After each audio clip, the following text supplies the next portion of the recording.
We're an island nation, drawn to the sea that surrounds us. A playground for some. For others, it's where they make their living. But the sea's unpredictable. It's like a wild animal. You can't tame it. There to save our lives is a volunteer army of over 5,000 ordinary people, ready to leave their jobs, their families, and race to our rescue. When the pages go off, we have to prepare for absolutely anything. No, no, no! You do go out fearing the worst. Once I could see the orange, I knew we were okay. We're with you, we're with you! Equipped with their own cameras. Good afternoon. Stay where you are, yeah? We're going to come to you! The crews give us a unique insight into every call-out. I thought I was going to die! As only they see it. I've got you, I've got you. For those who risk their lives, it has become a way of life. Saving someone's life is phenomenal. Let's let go! There is nothing more rewarding. Hold on!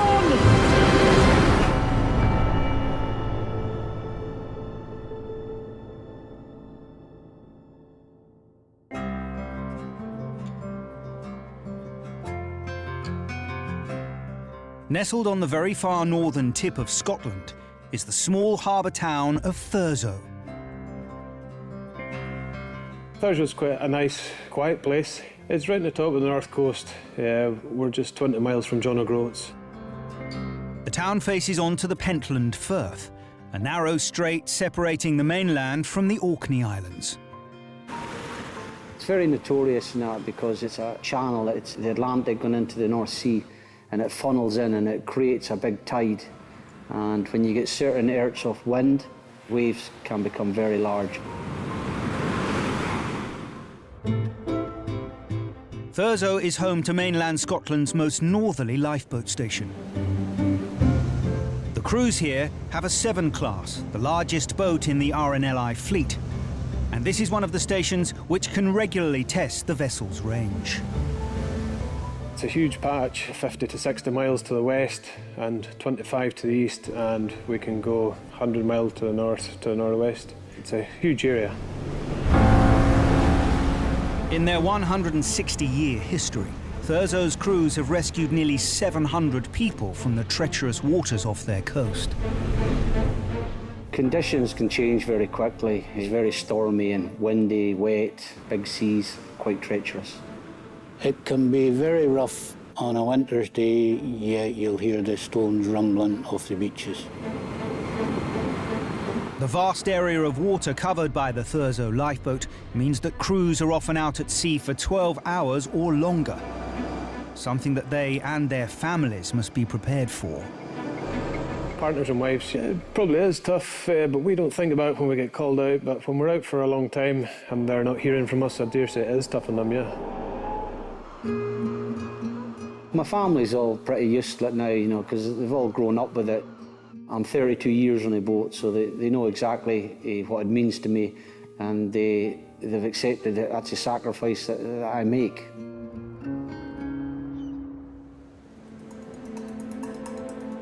December.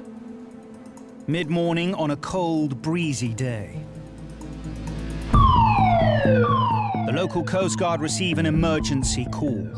When the pager went off, as usual, I run out the house, jump in the car and head straight towards the harbour. An ocean-going rower has failed to return from a training trip offshore. I was very surprised to hear that there was a rower that far out, because normally they just come down along the shore. The rower headed out to sea 4 days ago. When his family last heard from him, he was nearly 40 miles northwest of Thurso. We had a rough idea of where he was, yeah. Yeah, he was well off land. It was about 2 hours to get to the casualty. Yeah, you're hoping that he's still going to be okay when you do get there. So, yeah, we had a bit to go to get to him. Thurso's 7 class launches immediately.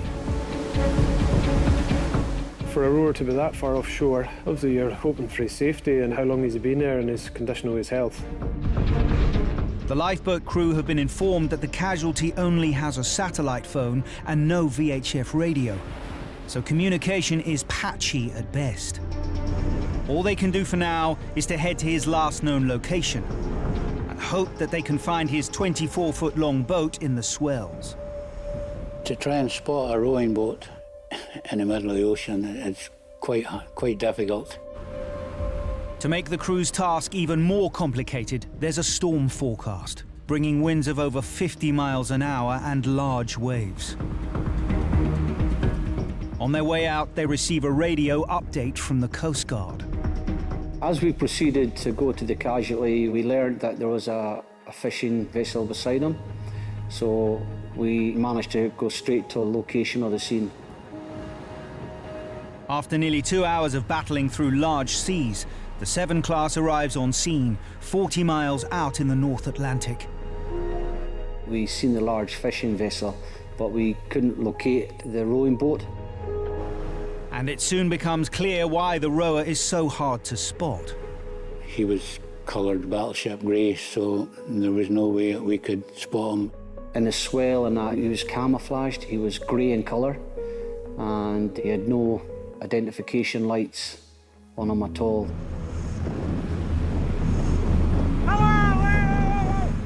Finally, the crew sight the small craft in amongst the waves.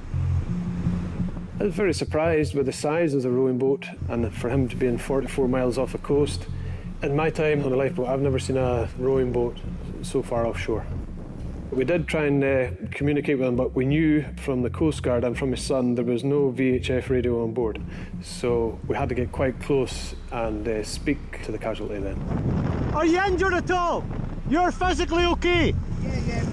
He seemed in good spirits and in good health, yeah, for the amount of time he'd been at sea. I don't know what our coxswain's intentions yet is. He might want to take you off that, I don't know. It's up to him. The strong winds are making it hard to communicate with the casualty. But Cox and Doogie can't bring the 60-foot-long, 40-ton 7 class in too close to him. I was up top on the flying bridge. I can see a lot more up top, and I was trying to keep away from the rowing boat so that we wouldn't damage him. Once we established he was in good health and that, we decided we're going to try and tow him. You ready, boy? Is he ready, eh? We passed him a heaving line and we tied him off then, and we started to tow him slow because he was such a small vessel. But as we were towing, his boat started to, like a submarine effect, it started to get submerged a bit. So it didn't seem very safe to carry that procedure on. We're going to have to take him off. Aye, we've got to get him off, aye. The worst thing that could happen is his boat could actually break up and he could actually be left to sea. With a 7-hour journey ahead, the crew feel it's now too dangerous for the casualty to remain in his boat. This is not a good situation. We've got to get his casualty off his boat. Doogie instructs the crew to launch the 7 class's inflatable Y-boat. I decided to put James and Kevin because they were the most experienced. They had done the Y-boat a few hairy times. Hold on! Get her up a bit, Gord! The plan is to bring the Y-boat alongside the rowing boat so they can get the casualty aboard. And then transfer him to the 7 class. Our main concern with the Y-boat is when you go over crests of waves, the wind can get underneath it and flip it very easily. So you really got to try and keep the weight down in the bow. James and Kevin make it safely to the rowing boat. But unable to communicate with the casualty by radio, they struggle to alert him of their presence. Hey! Hello! Hey! Put a life jacket on, we're taking you off, yeah? I was surprised he didn't have a life jacket on. I'm not sure what equipment he had inside his watertight compartment. You're coming off, first life jacket on, yeah? We're going to take you off, yeah? With the swells now worsening, James and Kevin know they only have one chance to get the casualty aboard their small inflatable. The transfer for the Y-boat, like obviously the Y-boat was in quite big sea conditions. You're working with the sea rather than against it because the sea will flip us anyway, like any time at once. So you're trying to work it as best as you can. Right, come on, I want you to jump over, yeah? On me coming up tight, I want you to come over, yeah? Quick as you can. Hold on. Go, jump! Go.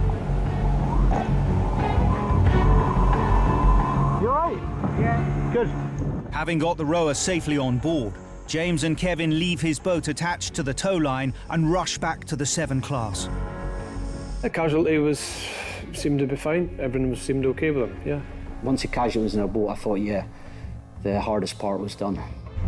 But as they approach the much larger vessel, the conditions take a turn for the worse. The swell and the wind seemed to have picked up when we were on our way back to land the casualty. We looked round and there was a bigger, as we call it, a rogue wave, seemed to have turned up. It took hold of us and pushed it up against the side of the ELB.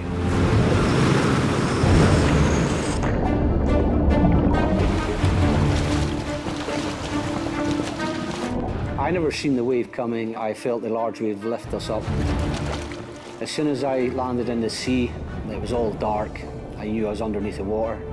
Then I was overboard, but I couldn't release my leg. My left leg was trapped on the Y-boat. As I surfaced, I noticed the Y-boat then was out of control, going round in circles. I pushed myself physically away from the Y-boat because the engine was flat out. Although Kevin and James have been thrown into the water, the casualty has somehow remained on board. But the outboard motor is still in gear, so the Y-boat is spinning wildly in the water. It could cut into me, it could strike my face. It's like a blade basically spinning. We don't train to get trapped and get dragged behind it. No, there is no training for that. Manning the 7 class from up on the top deck, Doogie is powerless to help. I was feeling, well, what we're going to do now. After several minutes in the icy water, James manages to clamber back into the Y-boat and bring it back under control. I got back on board. Main concern was to get my crewman out of the water then.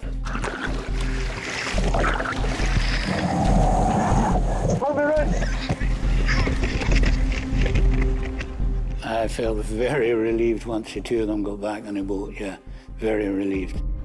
Once I was back in the Y-boat, I knew we had to do it again. We had to come alongside the big boat again. Get straight on board first. Taking the Y-boat around to the more sheltered side of the 7 class, James and Kevin prepare for a second attempt at a transfer. When two boats come together, there's no time to dwell on anything. You've just got to get your job done. And the minute you start to hesitate when you're doing a transfer, that's when people get hurt. Hey, go, go, go, go, go, go! Go, go! Right, Johnny. It was very quick. Yeah, it had to be very quick. Safely on deck, the crew haul in the Y-boat and turn their attention to warming up the rower. The casualty was in very good condition, considering he was only supposed to be rowing 2 miles from the shore, but somehow he landed 40 miles off. If I'm going to do something in life, I think to myself, OK, is what I'm about to do worth the worst-case scenario? And generally, it always is. 58-year-old Lawrence left Thurso 4 days ago to sea test his homemade transatlantic rowing boat. The idea was to row from Scotland up to Iceland and back again. This trip was just to test everything out, make sure the boat was OK, make sure I was OK with the boat in the waters where I was going to be starting off from. Iceland is nearly 600 miles northwest of Scotland, across some of the wildest and most dangerous seas in the Northern Hemisphere. I have to admit I'm an adventurer. The more extreme, the better. Anything that's cold, wet and uncomfortable, I seem to be drawn to. Which is why being here in the storms in the sea is, I feel really quite comfortable there. It was second home to me. When Lawrence launched from Durness, 40 miles west of Thurso, the weather was ideal for his sea trial. Everything was fine. Go out, the boat was handling perfectly. The next day, it was starting to get a little bit choppy in the water. The wind's starting to pick up a little bit. On the 4th day, there's a force 10 storm coming in. The waves and the storm had really kind of picked up quite a bit. So if I drift towards the Orkneys, the chances are I'm going to probably hit this in darkness as well. So I would have been smashed to pieces on the rocks. Do I really want to ask people to come out at night in a Force 10 to save my arse when I could call them out now? So it wasn't really a hard decision to make. The decision was really made for me. This is just a heaving line. Pull this. I was a little bit worried that they would save me and not save the boat. You know, having spent 15 months with my son building it, I didn't really want it to be left in the sea to get smashed up. So leave me in the boat, I'm fine, just tow me back. But within like a couple of minutes, obviously the coxswain's decided that he's not happy, so they obviously made the decision to bring me on board the lifeboat. Go, jump, jump! And right at the moment we get to the lifeboat, a wave has picked the inflatable up, and now the two have met.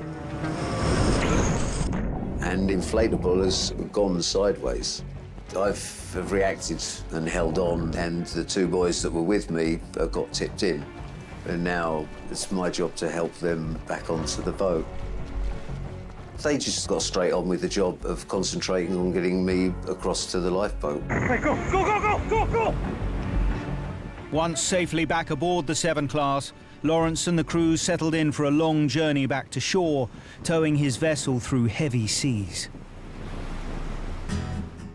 Just after 8 o'clock at night, a full 10 hours after heading out to sea, the Thurso crew returned to harbour and delivered Lawrence back to his family. My family was waiting there. We're not going to greet each other over emotionally. It's like, you know, oh yeah, you know, good adventure. He had told me he had made a boat himself. He had gotten a grey paint cheap, and he had painted it grey, so I tried to encourage him to maybe paint it orange, yellow. Never judge when you're going to rescue somebody. You know, it's maybe just a wee mistake, or, you know, things do happen at sea, so no, you never judge them, no. They were such a nice bunch of blokes.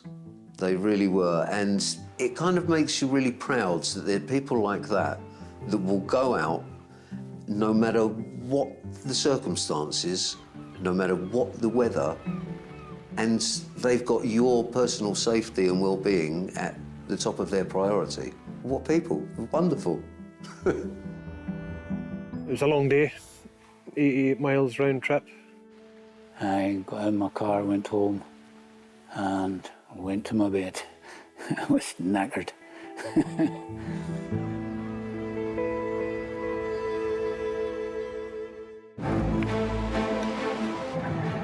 Although not all shouts are as arduous as Thurso's, every lifeboat volunteer must be prepared to leave their families at short notice, 24 hours a day. It's such a commitment being on the boat, and you have to sacrifice some things sometimes. When you join the crew, there are personal sacrifices you have to make, and that can be family time. One of our senior helmsmen, Dave, was getting married. We kind of thought it'll never go off. The chance of it going off then is slim. And then the pages went off, so we thought, you've got to be joking. Being part of the crew, everyone thinks I volunteer, and that's not the case. The whole household volunteers. When my pager goes off, it affects my fiancé. He'll wake up and he'll start throwing clothes at me. It genuinely does affect the entire household.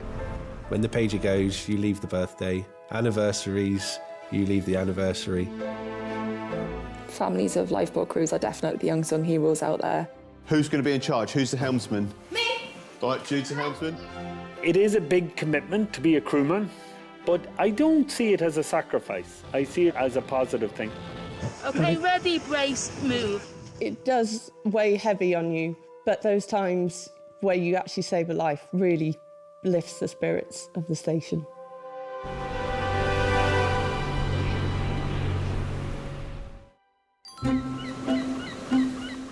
On the coast of Kent, the small hamlet of Dungeness is just 26 miles from France.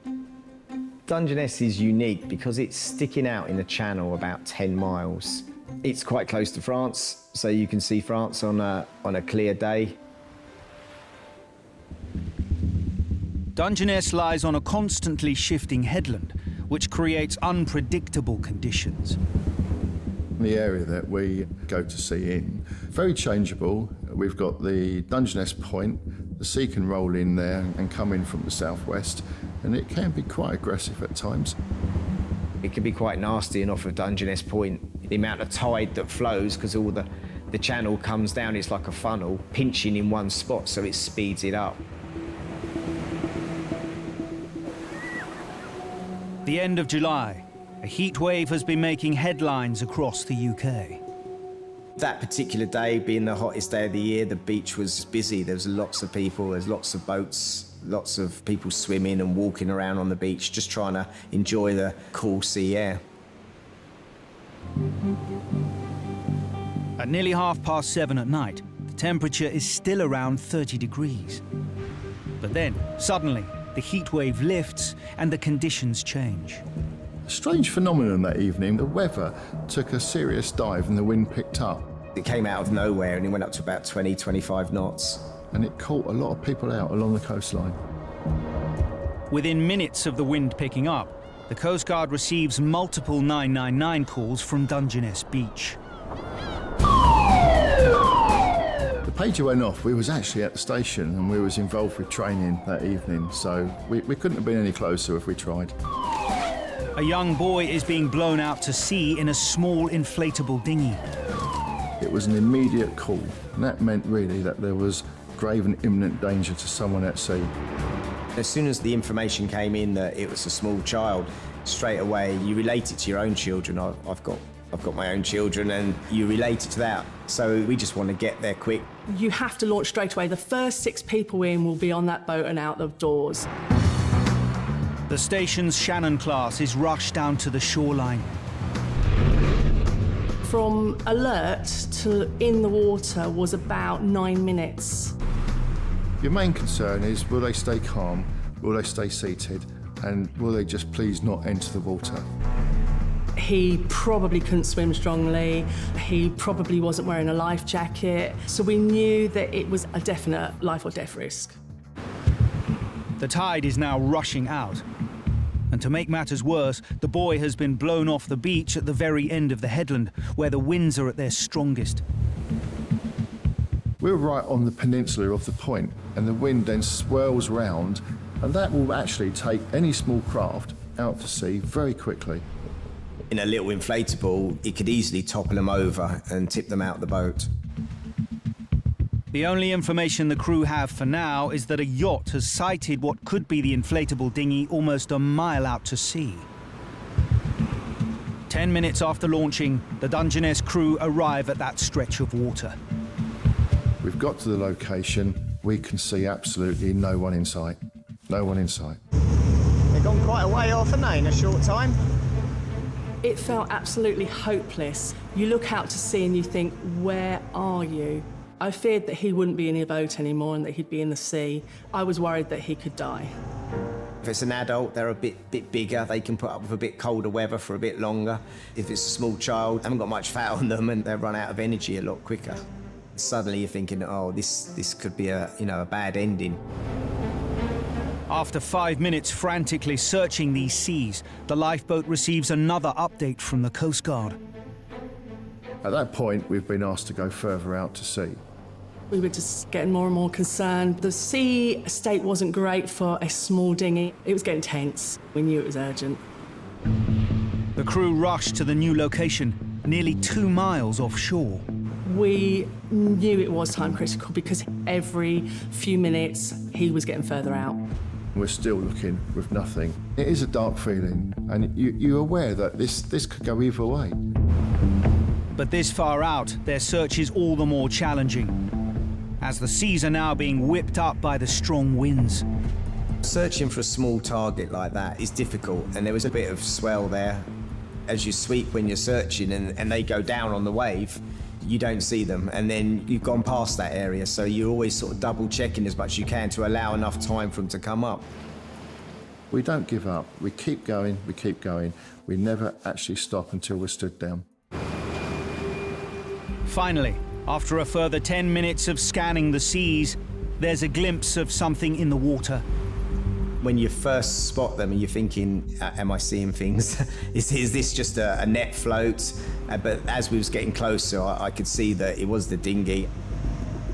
You're just praying that they're still in the boat. It looks like a little child, doesn't it?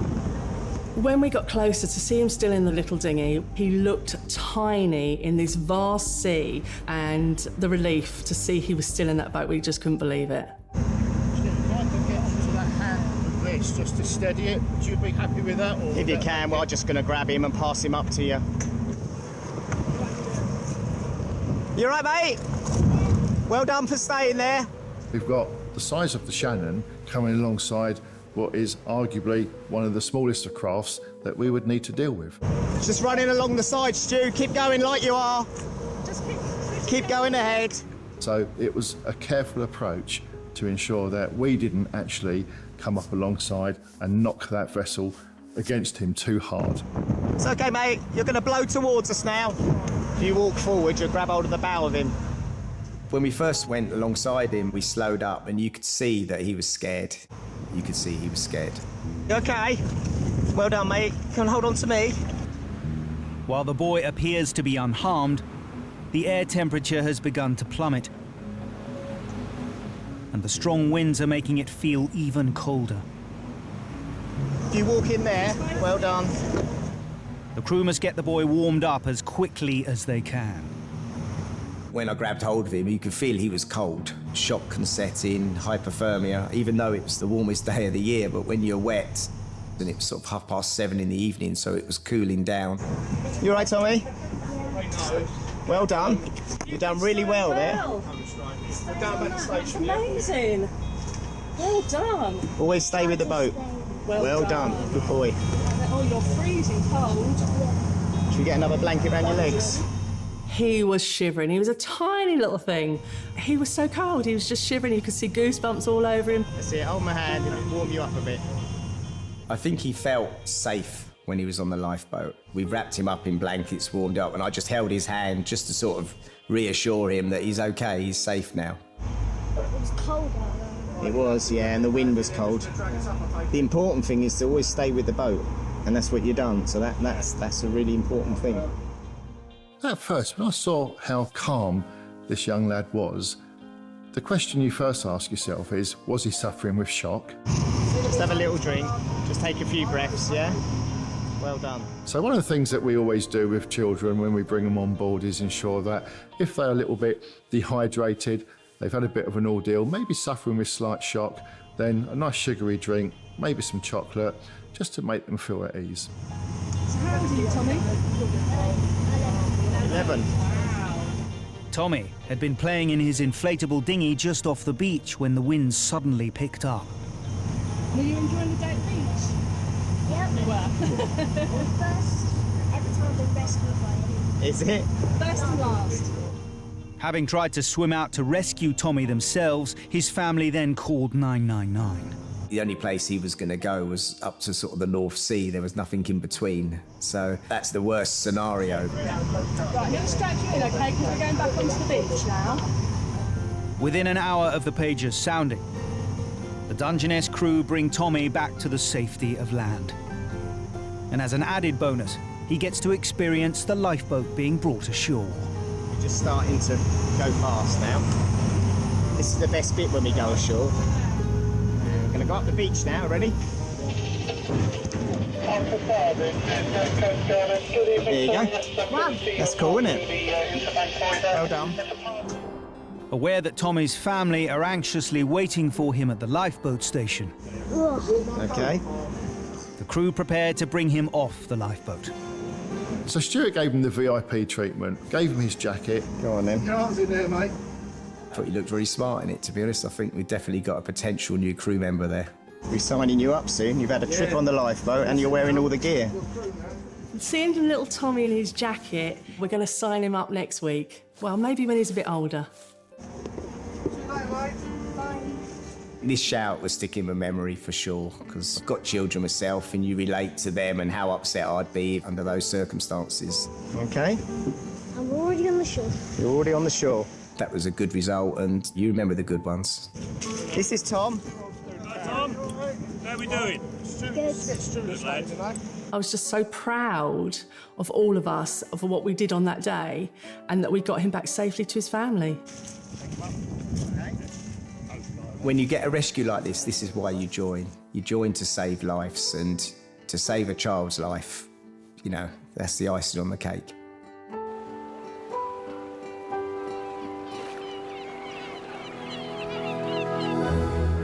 – 40 miles southwest of Dungeness, in Sussex, is the port town of Newhaven. Newhaven on a good day is lovely, with views all across the downs, across to the east. When the sun's shining, it's a lovely place to be. There's been a lifeboat here for nearly 220 years. The station currently has an all-weather 7 class. And with this, they cover almost 20 miles of the local coast, from Beachy Head to Brighton. There's a whole range of jobs we get, from people on the beaches in the summer being swept off, people cut off by the tide, down by the cliffs, people getting too close to the top of the cliffs, dog walkers, dogs going off the cliffs sometimes. So you never know what the job's going to be. Newhaven Lifeboat Station has a wide range of volunteers. Sit down. Including a 4-legged one, Oscar. Newhaven now has a station dog. It didn't have until I started. I'm lucky enough that Oscar comes to work with me every day, so he's always there and keeps a close eye on what we're doing. I don't know whether it's a lifeboat thing, but there's more than a fair share of the crew at that station have got dogs. He's there when we set off, and he welcomes us back with a lick when we come back from a job. It's just a nice way to chill out and relax, and takes a bit of the stress out of the situation.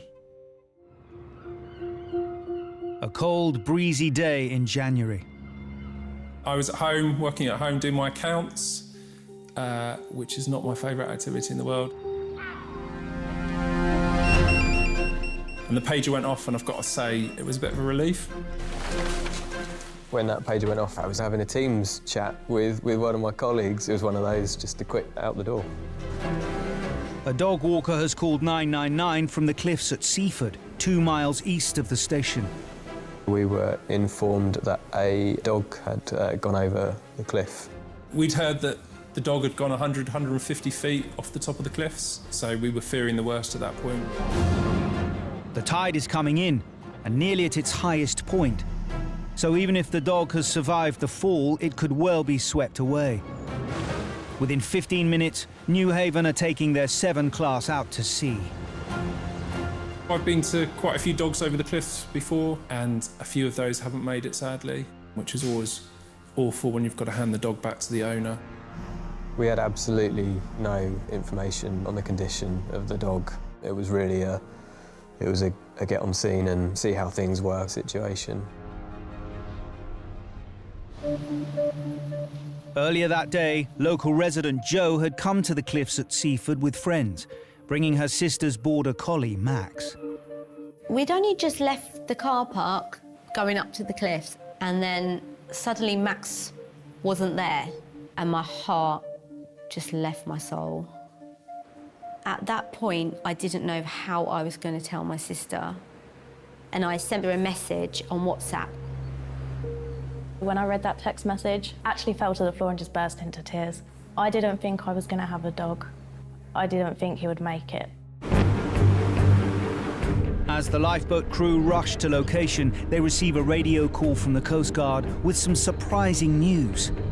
So on the way to the cliffs, we heard that the dog was moving, that it had been seen. When we spotted Max swimming, I think I was just screaming, "He's alive, he's swimming."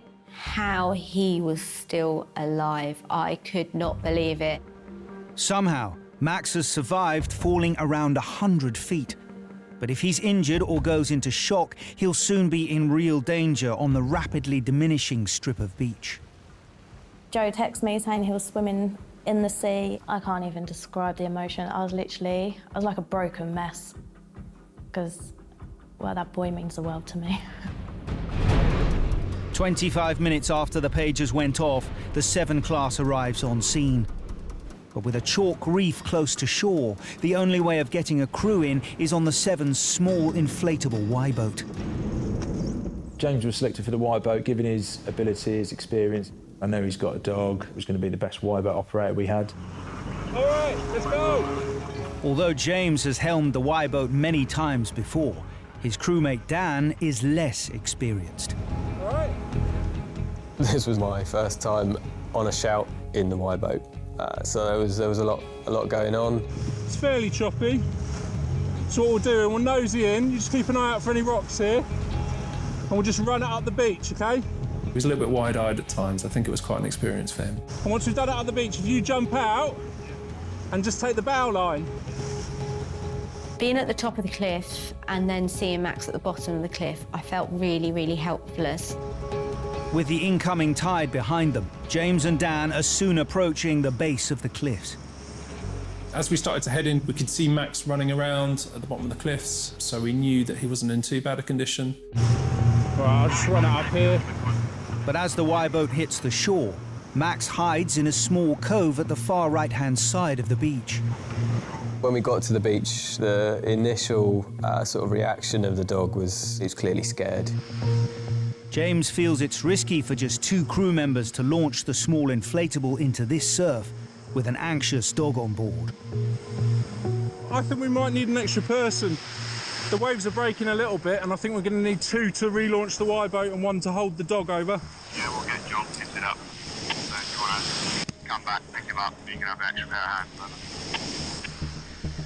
As James and Dan prepare to leave the beach, Max briefly emerges from his hiding place.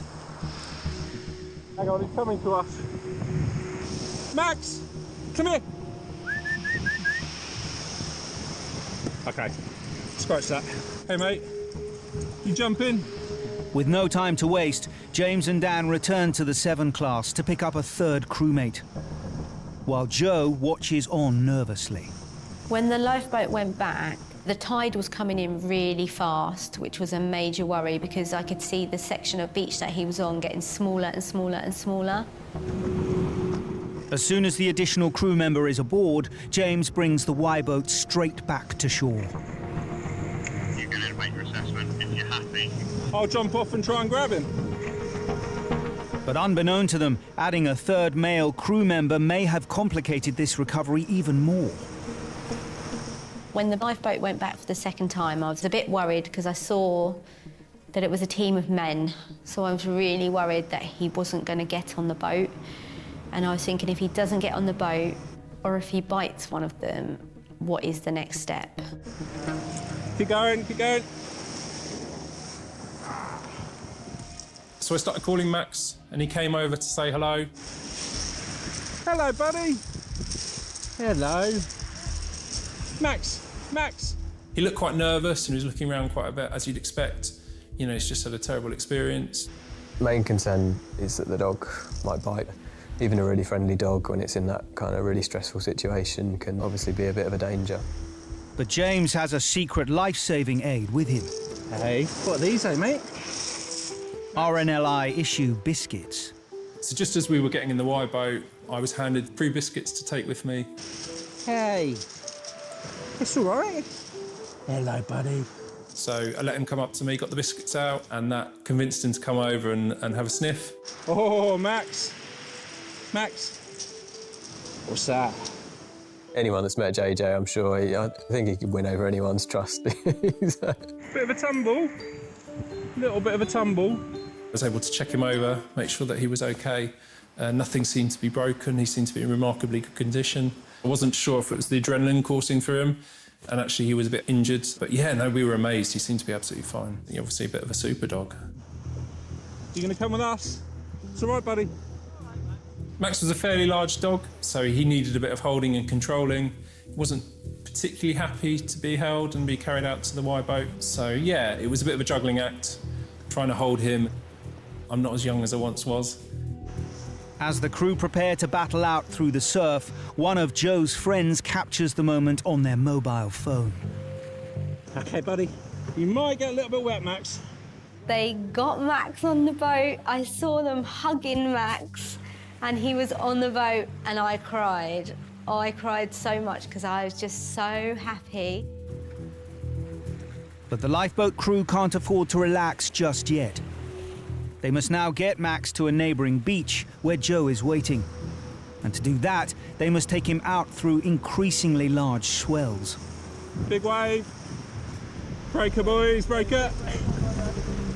breaking waves meant that Max was getting a bit wet, and he wasn't particularly happy about that, and started getting quite wriggly in my arms. Hey, Max. Whoa. Max, it's all right. It's all right, puppy. It's all right. All right. So I was worried that we were going to lose him again. He was going to go over the side. Max, it's okay. Max, slower, mate. Slower. He was freaking out in the waves. So I was talking away to Max the whole time, which probably sounds a little bit silly. Hey, buddy. A little bit crazy, this, isn't it? My thinking was that the more relaxed he is, the more comfortable he feels, the safer it is for him and for us as well. All the other dogs are going to be jealous of this. Little ride. 50 minutes after launching, the crew head to shore to reunite Max with Joe. Max didn't even wait for the boat to get into shore. Boy. He ran off the boat. I've never felt such relief in my whole life. And at that point, I called my sister. Joe also sent me a picture when he was back at shore, like walking around and everything as well, just to clear my mind that he was all okay and everything. Again, I burst into tears, but happy tears this time. It felt amazing to be able to give good news to my sister, because I knew it could have gone dramatically the other way. With Max now safely back with Joe, the crew head out to the 7 class again, just offshore. Lifeboat Yankee 188, we're just returning to the boat, over. To see Max safely ashore was a great result. And yeah, it makes it all worthwhile, really. It gives the whole station a lift. There's no words to even thank them. Like, they brought my boy home, and yeah, I just can't thank them enough.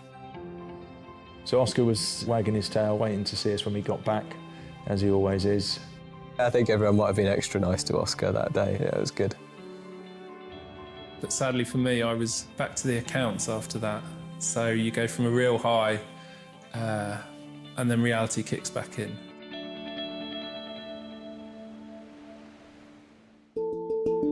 Back in Dungeness, the lifeboat station is perched on one of the narrowest points of the English Channel.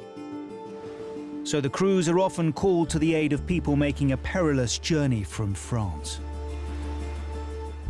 The type of shouts that we typically get at the moment will be small boats crossing the channel. There's a lot of public opinion about, and everyone's entitled to their opinion. We just focus on the fact that at the end of the day, we are saving lives at sea.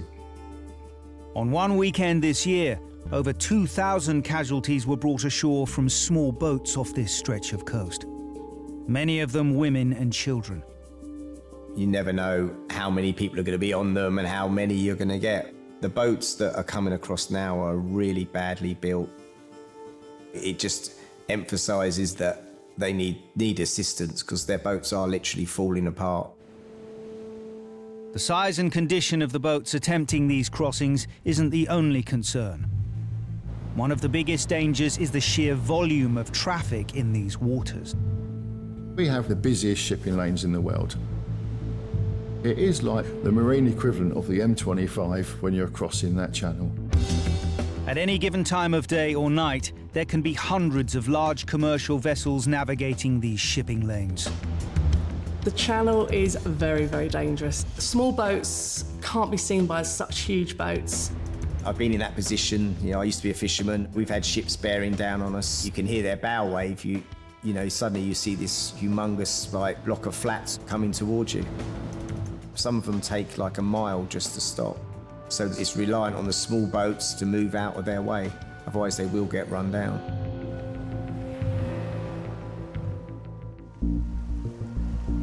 Mid-October. The middle of a cold, calm, moonless night. When the pager went off, I was fast asleep in bed. I usually leave my clothes ready to go. I'm that sad. When the pager goes, you jump out of your bed and you get your clothes on and you go over to the station to see if you're picked to go on the boat. At that time in the morning, you're thinking, is this a boat on fire? Is it sinking? Is there someone injured? You just don't know what it's going to be. So when the pager went, it come up as immediate. So that's telling us that it's life critical and that we need to get going fast as we can. The Coast Guard has received a 999 call from a mobile phone somewhere out in the English Channel. Initial information that we were given was that there were 3 people in a kayak that hadn't been seen since the day before. They must have been so desperate to get on a kayak and try and get across the channel in October. When you hear there's 3 people in a small boat, straight away you're thinking, well, they're going to be hard to find. Big ships, that's great, that's easy, or a fishing boat that you can call up and speak to on a radio. This is like a needle in a haystack. Within 20 minutes, Dungeness launched their Shannon-class all-weather lifeboat. The search sort of instructions was about sort of 8 or 9 miles southeast of Dungeness, between a couple of sandbanks that myself and most of the crew on the boat used to fish in those areas, so we knew the areas quite well, which meant they'd already come across one shipping lane, but we had to go past another shipping lane to find them. To navigate through the shipping lanes on something as small as a kayak would be luck more than judgment. They probably had, by that stage, lost all realms of where they're going, where they are. It's like running a gauntlet to get across there without capsizing, without getting run down, without getting lost, without getting hypothermia. 15 minutes after launching, the crew arrive at the position where the casualty's mobile phone signal was last traced. That particular night, it was really, really dark. There was no moon, there was low cloud cover. It was so dark. How are we going to find a kayak with 3 guys? You couldn't see anything. So small, you'd have a job to see it. Seen a few seagulls, I think they are, in all honesty. If it's the same 3 people reported leaving France in an inflatable kayak yesterday, they will have been at sea in near freezing conditions for almost 18 hours. The lifeboat crew must conduct a slow and methodical search. In those scenarios, when you're looking for an inflatable kayak, you can't go rushing and tearing around. We just gently went in that direction, searching with the lights just to check, because worst thing, we don't want to run them over. We're using the searchlights, and it is frustrating because you can only see as far as the searchlight goes. It was a hard search, and I thought this isn't going to end very well. With the lifeboat's powerful searchlights not revealing anything in these waters, the crew must now illuminate a larger area.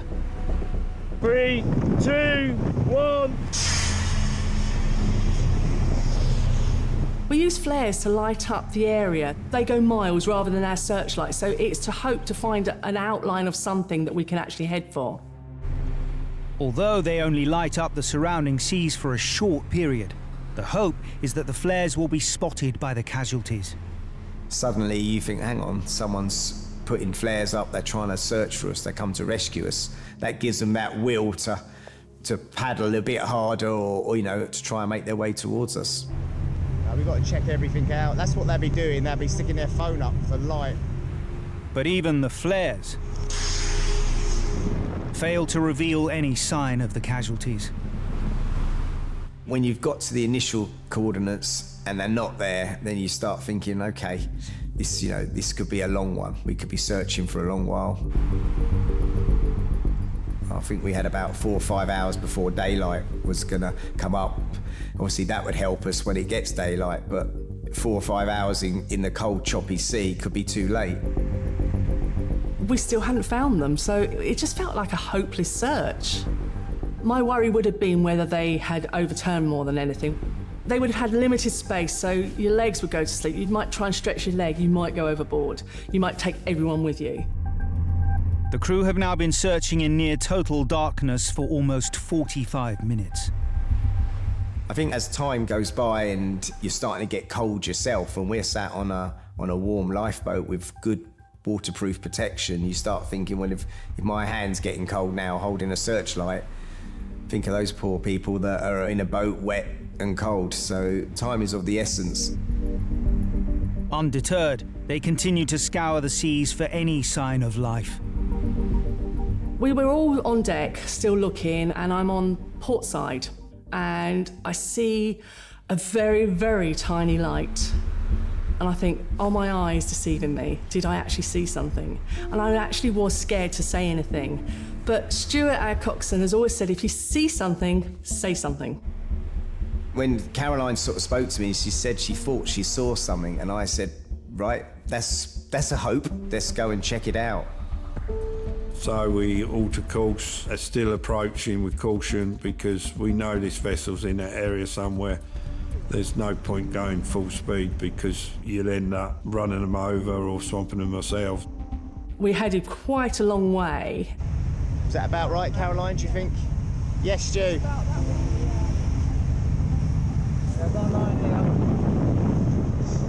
Stu, what about? Yeah, that's them. I thought it was then. No, well done. Well done, Caroline. Just here, boys. See them. The moment that we actually saw them and we could see the silhouette of the casualties, it was great. Brilliant. We've got them. You're probably going to have to grab them in, guys. I was just so happy. So happy we found them and they were still on board. If you reach out, grab their hands. The 3 casualties are adrift with no power in an inflatable kayak designed for 2 people. I could see 3 silhouettes of three people sat in a boat, all sort of huddled up together. They had like 1 oar between them. They was in a bit of a sorry situation. That's it. We got you. Well done. Climb through the rail. All right. You are lucky. They were in so much shock. Didn't say a word, not a word. Hypothermia probably was setting in for them. I think they'd given up, to be quite honest. So that scared us, really. That's it. That's all 3 of them, Stu. The vessel that they'd come across in was the sort of thing you'd take on a lake inland. It's got no engine. I don't think it's designed for 3 people. It was very small. I wouldn't have put my kids in it, to be honest, let alone trying to cross the busiest shipping lane in the world.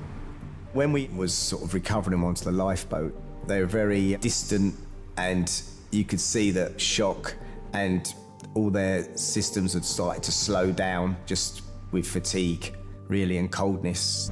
You okay? You okay? We'll get you some more blankets.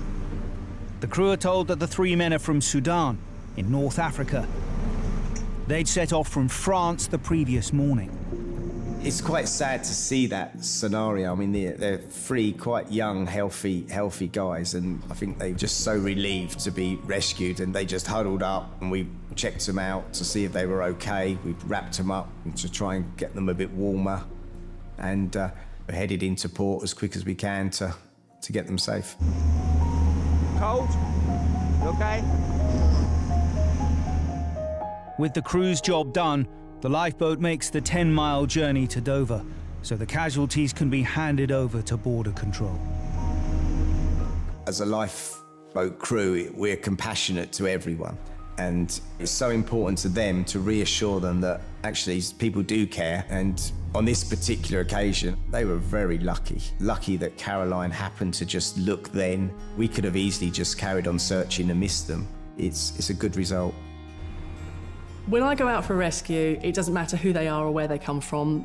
We are going to rescue them. They're at sea, they need help, and we're there to help them.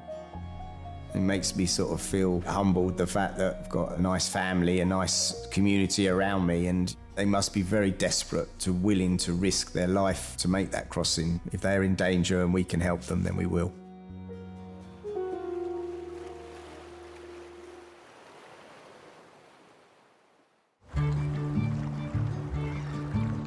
Nearly 8 months after being rescued off Thurso, Lawrence made another attempt to cross from Scotland to Iceland in his homemade rowing boat.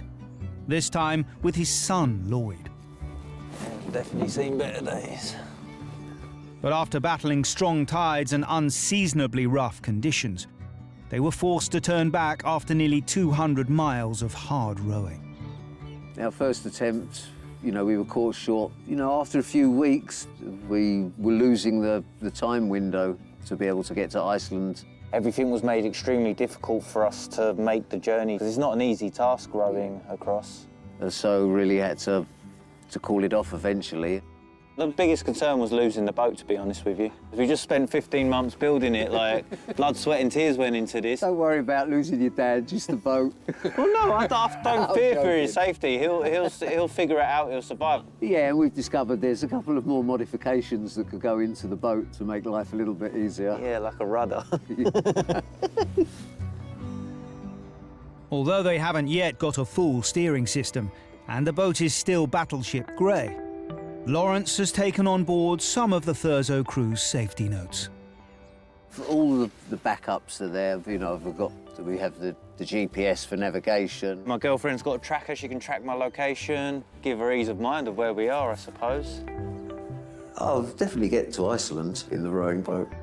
We'll quite possibly need rescuing one day because, you know, the sea always has the last laugh.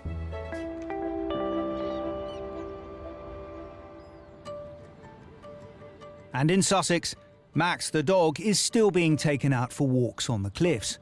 But Joe is now a little more cautious. When we went back along the coast, I said to Max, "You're staying on the lead, you're not flying today."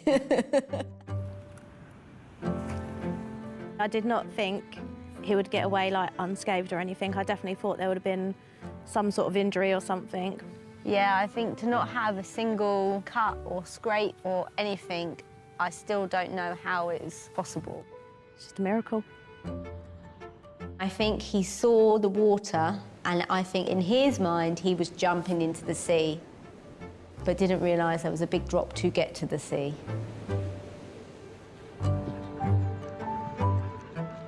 I've got lots of future plans with Max. There'll be lots more hikes, lots more adventures. But I won't be joining her on any hikes anytime soon. Oh, I hope he never needs rescuing again. I think it might be the end of me. I'd love to say he's learnt his lesson, but that dog is just full of surprises.